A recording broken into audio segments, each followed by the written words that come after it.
What's good, y'all? It's your boy Herb. And it's your girl Mo. And welcome to our soon-to-be world-renowned podcast, Young, Black, and Figuring It Out. What up, though? What it do? Whatever we decide to tell it. You hear me? You dig? How you feeling? You know, I was mad weary this week. Just my soul was tired. Weary? You come from church, yeah? My soul was tired, but today I feel very much more rejuvenated. Oh, Yes. It's the rejuvenation. I see you. We back in here. What about you? No, I'm feeling good. I'm feeling great, though. Feeling good, feeling great, feeling good. How are you? That's the song. Oh, was it? It sounded is a like song. it sounded like the prayer. You know, Lord, thank us for this food. Oh, That's yeah, what I was yeah. like. Is he trying to say something else? Okay. No, I'm feeling good though. I feeling good actually. I'm feeling good, but while also mourning for all the things going on in the world. You know, so I'm feeling good, but also recognize there are other people who don't have that luxury, right? Which gives me again some empathy for that, but then also a lot of gratitude. Like, wow, what blessings that we have. You feel me? So Very true. For sure. So what's up, y'all? It's been a minute. Not really. Not at all. It ain't been that long. Not even slightly. Yeah, it feel like it though. But we're here to have a good time. Today's episode, I think, is going to be for us. It's going to be special to us, mainly because we are of the mind that education and awareness is key. Always. Right, it's key, and so like we should always be informed at the very least. So today we're going to take time to do that. But before we get to that, though, like we always do at this time, what did we figure out this week? Ooh. This week I figured out Talk to him. that a shift in perspective is healthy. Ooh, okay. Talk to me. It was like, I don't know. You know, sometimes you go through things and you're like your mind is racing and maybe it's building like fear within you or anxiety within you and you're just like uneased. Sometimes I find myself stuck in that space, which is probably why I was so wary. And there comes a point where I have to look at it from a different perspective, right? And when I shift that, I will then choose to be, like you said, grateful, and then focus on the things that are going well or that I appreciate, and it can help me like shift out of what I was looking at and see it from the other side. Yeah. And I was like, this has been very helpful, so I'm going to try to do that more. Do you feel like shifting perspectives like changes mood?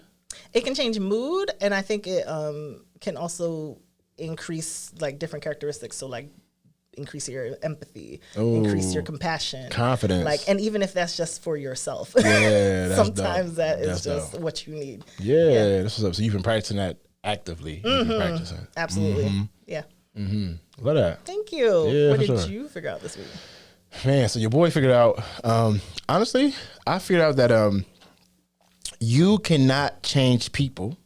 You can only help people try to change themselves. Right? You cannot change people. At all. You can only help people try to change themselves. And they have to be ready and willing to do that. Absolutely. Right? Like as much as you pour into it, if someone is not there to receive, like if I go to a house and I'm knocking on the door and nobody's home, regardless of how hard I knock, nobody's coming to answer. Right? And it's really not good for you to try to kick the door down. Right? Because now you intrude and invading. Like, nah, people have to be there. You know, ready to meet you. Ready to meet you and greet you. Yeah, which is why they say meet them where they're at. And a lot of us like to force. Nah, we can't do that. And even sometimes like, because there's no such thing as like you changing somebody. Nah. Like there's no such thing. There's like self-change. Folks have to want to do that. You can help guide, but you can't force that. There's no way. I actually had there was a quote the guy had, Jim Rohn. I think I might have said this before, but I loved it. He was like, yeah, I used to tell myself, I'm going to change this person if it kills me. And I almost died. Like, yeah. It's like, yo, I get that. Yeah. You know? And so it's like, you know, people have to come ready and willing and be able to change.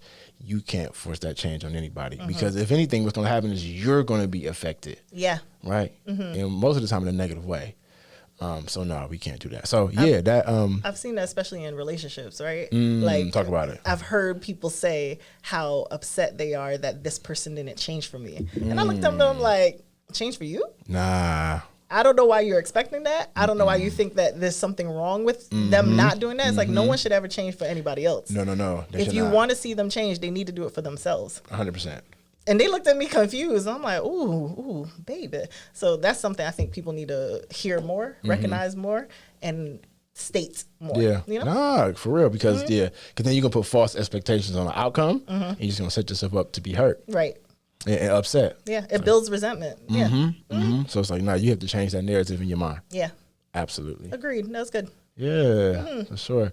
That's good, and that's gonna be helpful. That's one of the ones where it's like it was a revelation. It's gonna carry out going forward to help me. And honestly, it's gonna help me in my relationships. Like, it's like, no, I can't be expecting someone to be this way or do that thing. Right.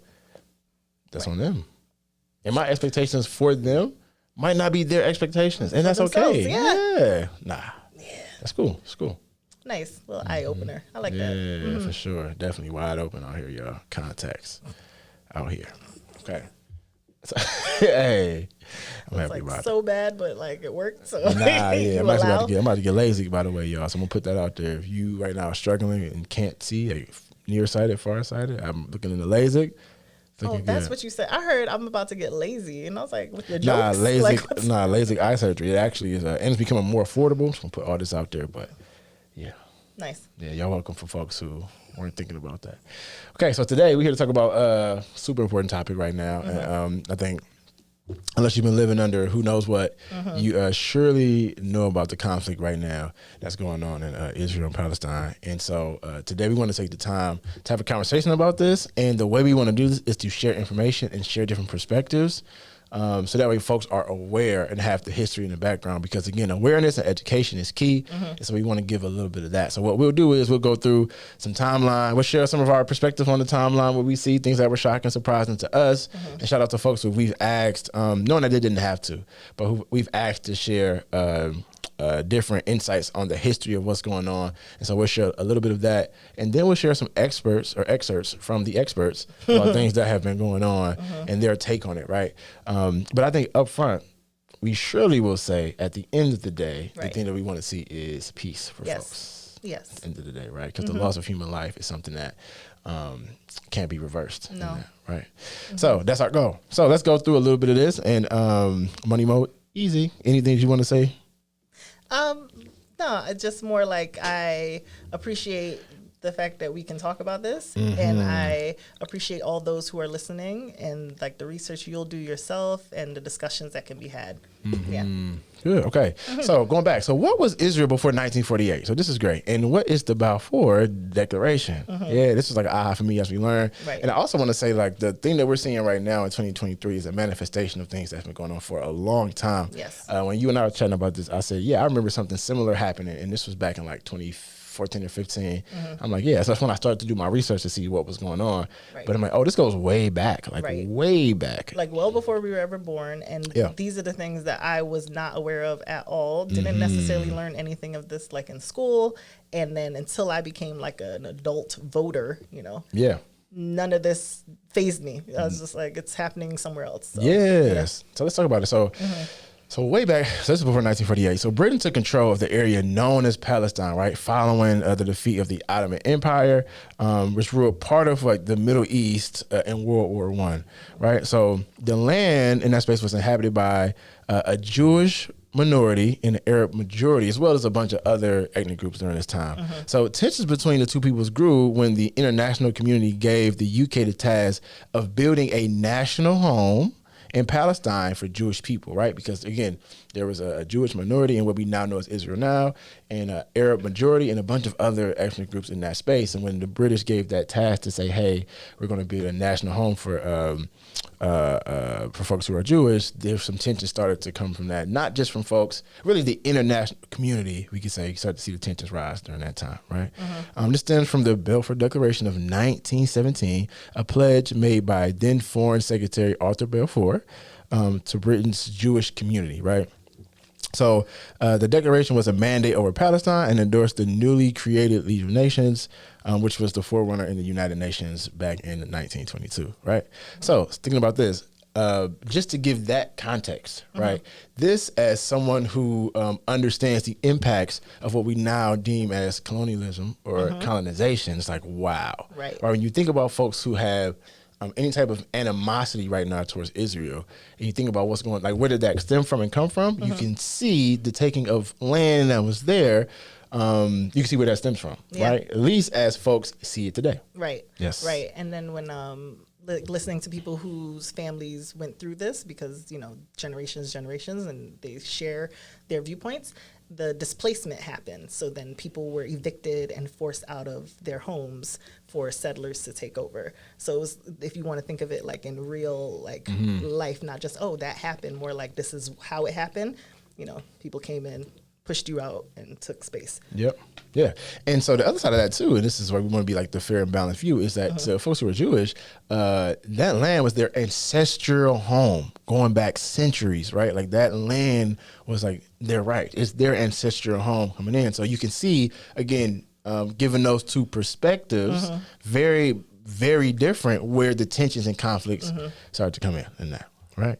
So let's go forward with this. So between the 1920s and 1940s, the numbers of Jews arriving to that land grew, with the many fleeing from the persecution of Europe. So going back to World War II and what we saw during the time, and the persecution of folks who were Jewish during World War II from Nazi Germany and other folks involved in that war, which is for a separate podcast. Right. So during that time, violence between Jews and Arabs and against the British rule started to increase, right? So as folks started to see whose rightful home is this, started to become a dominant conversation, violence also increased during that time. In 1947, the UN, or United Nations, voted for Palestine to be split into a separate Jewish and Arab states, with Jerusalem becoming an international city. Right. The plan was accepted by Jewish leaders, but rejected by the Arab side, and never was fully implemented during that time. Okay. So, how and why was Israel created? Let's talk about that. And again, just given the backdrop, you can do your own research, but this is what we know here. So in 1948, unable to solve the problem, Britain withdrew. And so remember, this is just fascinating to me. So this was declared from British rule, who wanted to try to create these separate states. And when things didn't work, Britain withdrew. So I'm not going. I've seen that happen all through history. Yes, in many West African countries, I'm gonna say folks got in there and did some things and then left. And who was left to pick up the pieces? The folks who did not invite the colonizers there in the first place. Just putting that out there. But hey, just my yeah. But we're impartial. So in now when it goes to colonization, yeah, colonize us. They said. Okay. So this British withdrew, and Jewish leaders declared the creation of the state of Israel during this time. It was intended to be a safe haven for Jews, which at that time makes a ton of sense, because think about the atrocities that happened during World War II to folks who were Jewish, for fleeing persecution, as well as a national homeland for Jews. Fighting between Jewish and Arab folks or militias had been intensifying for months during this time, though. And the day after Israel declared statehood, 5 Arab countries attacked, right? So, hundreds and thousands of Palestinians fled or were forced out of their homes in what they call the Al-Nakab, I hope I'm saying that right, Nakba, or the catastrophe, right? That's translated to. Thank you. By the time the fighting ended in a ceasefire the following year, Israel controlled most of the territory. So in this case, war in Israel won and claimed most of the territory during that time. Right. Okay. So Jordan occupied the land which became known as the West Bank, and Egypt occupied Gaza. Jerusalem was divided between Israel forces in the west and how do you say that? Give me the J. Jordanian forces in the east. There we go. I was trying to get the word. All right. Because there was never a peace agreement, there were more wars and fighting following decades. So you see what happened. You see how this started. And this conflict and war just continued. And a lot of it was over whose rightful land is this, right? So as we kind of scroll through this, right now Israel still occupies the West Bank and claims the whole of Jerusalem as its capital, while Palestinians claim East Jerusalem as the capital of a hoped for future Palestinian state. The U.S. is one of only a handful of countries to recognize the city as Israel's capital, right? So this also gets to what we did not talk about during this time is what was the United States involvement during this time? Right. So one thing we didn't bring up is that during this entire time, the U.S. actually backed Israel during this time. And if you think about like what happened during World War II and the allyship and all of that, makes sense. But also the U.S. has a history of global expansionism for own self-interest. Absolutely. We're just going to put that out there, right? So that also was a part of it in terms of like funding, whether it be resources, like actual like monetary, right? But also things like weaponry, right, and arms during this time. So so when I hear that though, when I think about that, like the U.S., like it's so complicated because I do know that there's like the global expansionism and colonization, and then when it goes to like when I bring in my historian hat, for folks who don't know, my undergraduate training was in history. The idea of having like footholds in certain areas to gain intelligence or like strategic advantages when it comes to safety and security, right, or like long-term support of other nations who are allies, it's like a tactic in war that's been used like going back to like the beginning of time. But I think the way that we have done it and like the unnecessary way that we have done it, and then when we do what pretty much Britain did, like pull out and then countries have to like things kind of crumble. Yeah, like we just saw that happen. I mean, we had to do it because we've been occupying multiple places for a long time since George Bush started that war in 2004. But you see what happened with that, right? So it's like, yeah, we need to, as like the United States itself, like we need to be different than like the global expansion that we have done. Like we need to do differently. Right. And it's like, how can we support peace? Because what we didn't mention was like back in like the 1400s when the Ottoman Empire was like ruling all of this, there was peace with all these different ethnic groups in that same land and area. So like people from all the interviews and the things I've listened to when it comes to people who are like on either side, they mention that level of peace and how much they want that back. Like that is the driving force of what people want. Yeah, and you think about it, and we'll talk a little bit about this, what's been happening when we get to like what's happening now and recently, but a lot of times and during this time, a lot of people who suffer the most are the civilians, right? So like everyday folks like you and I suffer most, whether it be like destruction of homes and like less access to resources, and all of those things are who suffers. Because, so this is also an interesting war fact, is that World War II, we started to see it a little bit in World War I, but in World War II was the first time we started to really see the targeting of civilians in civilian structures and cities as a war tactic. For a long time, it was just like, not only, I mean, right now it is too like a war crime, but for a long time, it's something you did not do. Right. Right. It was just like an understanding of war, you know? It's like when, way back when the Revolutionary War, like the way people fought wars literally was you would walk, you'd be lined up across, and you would like shoot, like line up and shoot at people. And then the next row of people would line up and shoot at people. There was no hiding. There was no like whatever. With the muskets and all? Yeah. And then it came like guerrilla warfare, which is like, oh, you know what? Like standing in a line and getting shot is a terrible idea. Let's try to do something different. Yeah, you know, blend in with the trees, camouflage. But it was just understood that that's what you do. It wasn't like written anywhere. Same thing with civilian casualties. The difference is that this is impacting people and lives. And so like regular, everyday people. Yeah. So with this like the atrocities towards civilians over time on like either perspective, right, has just increased. And mostly so, not mostly so, but definitely so what we've seen most recently. So yes, all right, let's keep rolling. Any other thoughts on Money Mo? No, I think we're covering it. We think we rolling through? Covering it. So in the past 50 years, like from now 50 years back, Israel has built settlements in the West Bank in East Jerusalem, which we were just talking about, where more than about 700,000 Jews now live. So the conflict with that, or people find issue with that, is that settlements are known to be illegal under international law. That is the position of the UN Security Council and the UK government, among many others, although Israel rejects this kind of notion, right? And it probably dating back to like having to have settlements post World War II, right? After being displaced and like, I mean, straight genocide, right? So here is things that's more prevalent right now. It's the Gaza Strip. So what is the Gaza Strip? So Gaza is a narrow strip of land kind of sandwiched between Israel and the Mediterranean Sea. It has a southern border with Egypt. So it's about 25 mile long and about 10 kilometers wide due to the correlation or translation into miles for 10 kilometers because I have no idea, y'all. It's okay. No, me neither. We're going to ask ChatGPT. It has more than 2 million inhabitants and is one of the most densely populated places on Earth. So it's a ton of people in Gaza, even though it's very small when it comes to population density. So in the wake of like the 1948 49 war, Gaza was occupied by Egypt for about 19 years. So there's a strong connection from Egypt and Egyptians to Gaza because of this history. And that's even a complicated history too, but yes. So Israel occupied Gaza in the 1967 war and stayed until 2005. So Israel had occupation in Gaza, stayed until 2005. During that time, built what we said before, Jewish settlements, right?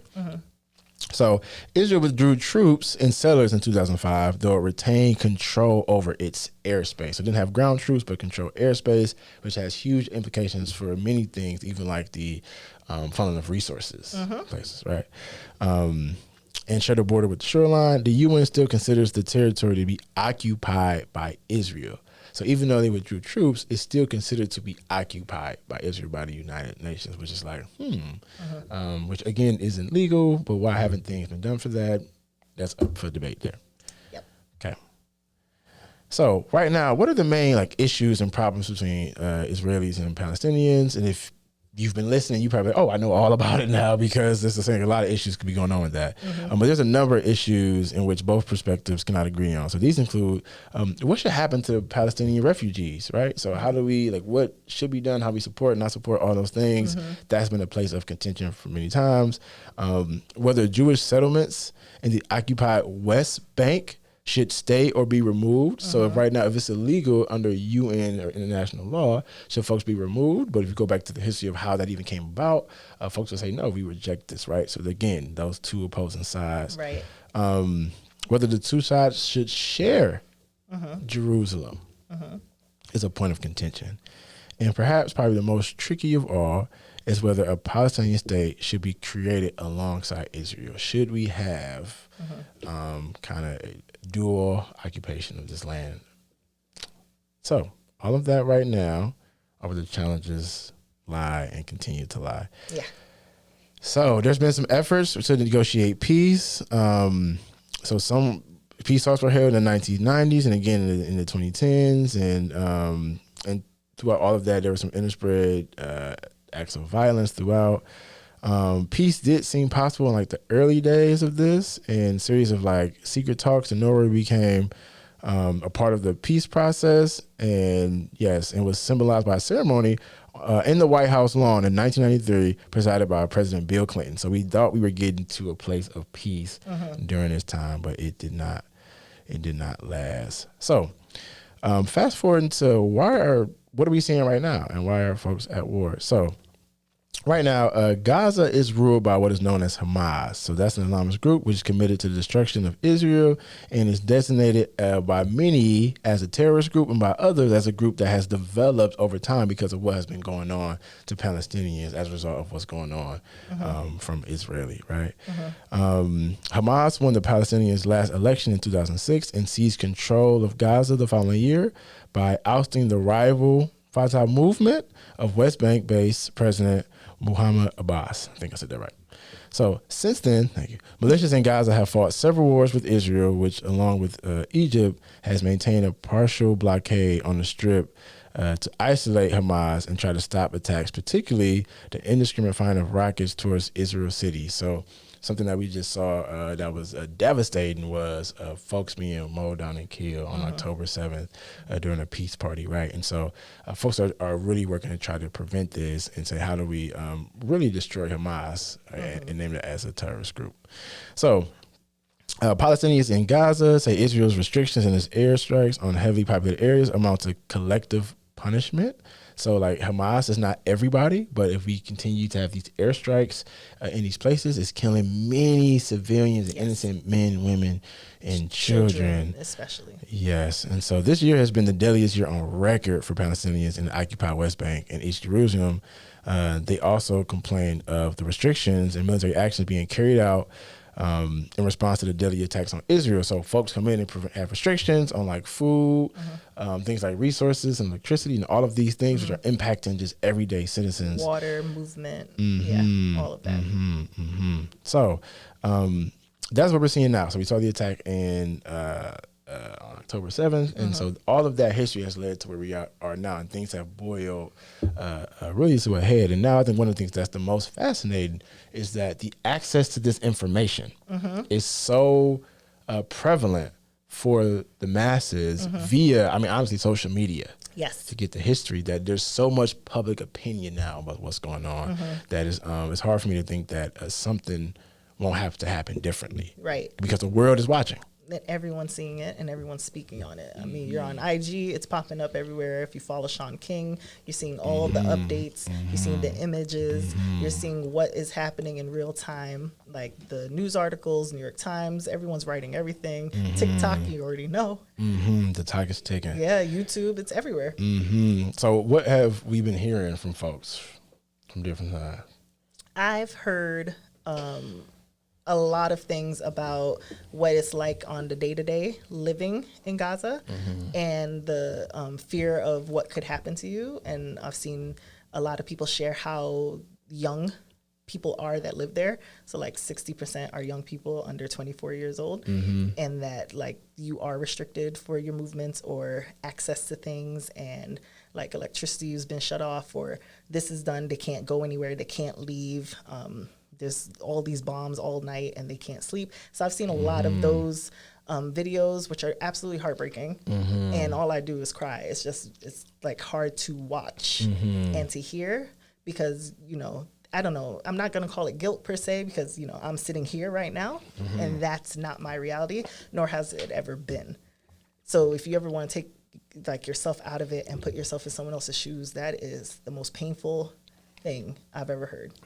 So I've seen a lot of those perspectives pop up a lot. Yeah, and I've been hearing a bunch of people say like, I stand with Israelis and I stand with Palestinians, but I don't stand with Hamas and I don't stand with the Israeli government because of what's happening, because who's in the middle of all of this are the innocent lives. And I can relate to that. Yeah. Right? Like I can see like, hey, what we're doing right now and what's going on with like the bombing, and that's still coming out. And I don't want to give my own perspective. That's still coming out on who was to blame for the bomb going off at the hospital. But those are healthcare workers and innocent folks who are just trying to get help who are dying. And then like the mowing down of the people at the peace party in Israel is like, that is like, could you imagine that? It's like, so that's what I'm seeing a lot of. Is like there are folks who aren't a part of the groups that control the power dynamics, the Israel government or Hamas, military or anything. Yes. Those folks are saying we're in the middle of all this, and so we don't stand with either viewpoint, but we do know because of the history that's going on how we got here. And we need to be honest, we need to be educated.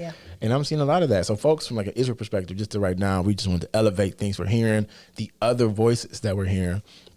So someone said, and I'm not going to quote because I don't know if we can actually quote them and like not get sued for slander or something. So somebody said, many supporting Israel emphasize the country's right to defend itself from external threats, particularly from Hamas and other militant groups.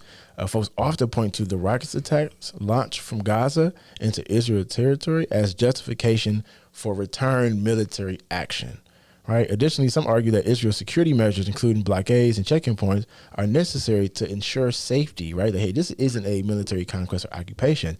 This is to ensure safety. And the way you can validate that is you see how many missiles and rockets are coming over here on a regular basis. We have to secure safety. And also, it's not just for Israelis. We have Palestinians living here in these areas as well, is what folks would say. On the flip side of that, someone else said, who we won't say names because we also don't want to get sued for slander. Name? I see no names. I don't see any names anywhere. So supporters of Palestine frequently highlight the hardships faced by Palestinians living under occupation, including restricted movement, economic hardships, and military actions by Israeli forces. And one thing I will say is that the collective agreement is that like the Gaza Strip is like one of the largest or the largest open air prison or equivalent to on the planet, right? And so when you go and actually do your research and say, like, what are the conditions there? It's hard to argue that. Yeah. Right? It's hard to argue that. It's like, oh, these aren't safe conditions. And I'm going to tell you what, how much money, and I'm going to put it on the U.S., that we're actually giving to many other places, including Israel, like, we can afford to restructure and rebuild and actually create a livable conditions for people. Yeah, like right? a safe home. Yeah, it's like, hey, like who can argue that? Like, what's the argument to that people should be able to live in like That's safe the conditions? right everyone wants. Yeah, I'm confused. So just to put that out there. Yeah, Maslow's basic needs. Like, Yeah, let's start at the bottom. People just want to be able to. First step. What's happening? Okay, so they often argue for the recognition of Palestinian sovereignty and condemn actions they view as oppressive. When I say they, this is still the Palestinian perspective from a non-named person who said this. Such as settlement expansions in the West Bank and the blockade of Gaza. Many also call for a two-state solution. Let's live in peace jointly in the adherence to international law to address the grievances of Palestinian people. For instance, the UN's the UN seeing settlements as illegal, things like that, right? So those are kind of like the two perspectives that we're seeing in this. And I think what's the root of all of this, because there are different sides and perspectives. And we had a debate, a spirited debate about this. It's like, yeah, this is a situation where it's like, it's so deep and complex. And we almost didn't even do this podcast because it's like, yo, this is so deep and complex and we don't want to offend and we know we don't have all of the knowledge. Right. But the way I broke it down is like, if you really have, I'm like, no, this is like something I can like understand or connect it to. Like, this is like gang war. And so you have two sides that have this long history. And in the middle of this long history, these two sides opposed are people who are innocent getting into it. And truthfully, are innocent suffering from it. And truthfully, it's going to be hard to broker, but it's necessary peace. Yes. Because of all of the things that have happened in the history there. Yes. Right. And so when both sides have painful history, it's hard to get beyond that to find a way to get to peace. But in the middle of all of that are innocent lives and people. Absolutely. Right. Yes. And if you look like across the world and listen to the different perspectives, especially in these ethnic groups, they will say this is not a war between Jews and Muslims. This is not a war about religion. This is us just trying to support the civilians who are getting hurt. So like I saw an interview of, I want to say a Hasidic Jew, and he was just speaking on like, we're here to support the people of Palestine as these civilians are getting killed. We are asking for peace. Like this is, people just want to save these innocent people. And I too want to save the innocent people. Yeah, that's really where my heart is. Like, so when you first was, so how did you get to the point where you, and we're going to be wrapping it up soon, how did you get to the point where you were like, hey, like where did your research start around this? Like when did your like understanding start around this? So I'm always scrolling Instagram, you know, and I look through stories and then people were posting stories and I started to watch one. And I was taken aback. I was like, I didn't even know what was happening in that much detail. You know what I mean? I wasn't as aware. And it was this young guy. He's Jewish and he lives here in the States somewhere. He was just talking about the history and his viewpoint and his feelings. And he was like, I am concerned for these children. And I'm like, what children? And so then I'm like, okay, and I just dive in. And then I saw some videos of like young people speaking and they showed me like their room and they were crying and there was just so much pain happening. And all I could think is, how do I help the kids? And, you know, working with kids and just feeling like, you know, they're in front of me all day. How could I not have a heart for what's happening to people? And that's where that stemmed from. Then I started listening to people as much as possible. Yeah, to be more informed. And being more informed, you think that helps? Like, what has that helped you to do? I feel like you and I, especially through all these seasons, talk about the struggle for being Black in this country and the things we endure, the things we deal with, and what we ask of people who don't live this life is to like pay attention, to listen, to hear us, to let our voices reign, to care. And how can I sit here and not do that for other people? Yeah. So I'm like, this is just on my heart now. And I'll do all I can to help others who can't speak or don't have a voice, you know? Use your platform to help elevate what's going on. In the best way possible. Yeah. Same question. What was the question? What's the question, B? What's this been for you? Where did your research come from? Like, where did it start? Yeah, I think my research on like all of this really, I mean, honestly, it goes back. I want to say something that I take for granted is, again, about accidentally stumbling into having a undergraduate training in history, like being a historian or like being like prepped that way. Yes. And having like this foundation knowledge has kind of led me to always think about some of these things, and also the nature of my work being to like understand like the global context of how all of these things like religion, race, conquest from different militaries, like all of those things impacts the way everybody interacts with one another and sees one another. So I think like just having that mindset, I'm always kind of like things that pop up for me, like certain things stand out because of that. So this research here for me started, it was really like, I want to say 2014, 2015 when I started to really deeply research and understand what was going on because a similar thing happened. I think on like a similar day or something like that. But I remember doing like my research. I want to say it was 2014, 2015. And I started to do my research. I'm like, wow, this is like the history of this is like fascinating. And just being like, again, studying history from the balcony or objective view and seeing like, this is a side where if you really dive into it, like there's clear wrong in certain instances. And me as a Black American, I can see like there's clear wrong in certain instances for me to identify. And I'm like locked in that way. And this one, objectively, as I'm studying it, I saw clear wrong and clear like understanding on both sides of this, like both perspectives.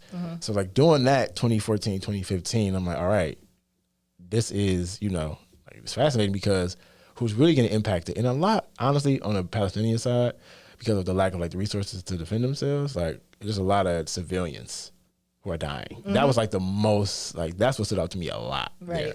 There. But I also want to discount what's happening to folks, like to Israelis, right? Like it's the same thing. Like any life is too many. So that started then. And then when this came about, because of that background, I was like, wow, how do I, like, what's the stance that I take? How do I respond? Because I know it's like so in depth. What I do know is at the very least that I would want from folks, like from white folks, for example, when things were happening, it's like, either create space for others' voices or elevate the knowledge to your platform about what's going on. And so when we were having this conversation, like, should we do this podcast? And I would be the first one to say it. I'm like, I don't know. This is messy. Like, do you want to get up in this? My name is Bennett. Hey, my name is Bennett, and I ain't in it, y'all. But it's like, yeah, we got to be in it in some way. And at the very least, what we can do is elevate. And then also, truthfully, one of the people who we love dearly and care about is impacted and affected. Completely. Being our manager. And so, like, because of, honestly, just thinking about how we feel going through what happens to us and knowing that she's navigating that, which is hard. Like, yo, we can't not. Right. Right. So, yeah, that's, yeah. Yes. And, we leave you with anything. Multiple things can be right at the same time. Yo, multiple things can be right at the same time, y'all. Like, it's tough. And multiple things can be wrong at the same time. Equally. Right? And then between all of those things, in this case, are like innocent lives. Yeah. Yeah. Tearing up over there? I really am. Yeah. Okay. No tears drop. You can get through in. one season. You get through one whole season. I'm holding them in. Yeah. No, y'all, but in all seriousness, like today was meant to be an informed, information-giving podcast, awareness building. So at the very least, we know what's really going on, and we need to elevate what's happening because, again, at the end of the day, one life is too many lives. Way too many. Yeah. Okay. And y'all might be listening right now like, what in the world is they talking about?